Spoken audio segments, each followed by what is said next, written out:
মেয়ে বায়না ধরলো বাইরে যাবে, তো আসলে তখন সময় বাজে হচ্ছে 8টা। এই টাইমে আসলে কোথায় ঘুরতে যাব, তো ঠিক করলাম হচ্ছে আগারগাঁও যাই। আগারগাঁও হচ্ছে এমনিতেও নাকি ভাইরাল, কে কে এসে কত কি বসে নাকি দোকানপাট, আমি এরকম কখনো যাইনি। তো আগারগাঁও গেলাম, গিয়ে দেখি হচ্ছে এই ভাইয়াটা অনেক সুন্দর চাপটি পিঠা বানাইতেছিল। তো ঠিক করলাম একটু চাপটি পিঠা আর ভর্তা খেয়েই যাই, আর কখনো আসবো কিনা। তো দেখুন আমি একটি হচ্ছে চাপটি পিঠা নিচ্ছি আর একটু একটু করে সব ধরনের ভর্তা নিচ্ছি আর টেস্ট করতেছি। এখানে আরও অনেকেই ছিল, তার দোকানটা প্রায় ঘুরেই গেছিল। তো খেয়ে দেখলাম খারাপ না, ভালোই লাগতেছিল।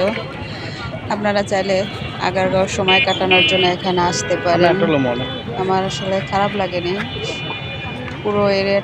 তো আজ এ পর্যন্তই, ভালো থাকবেন, টাটা, বাই বাই।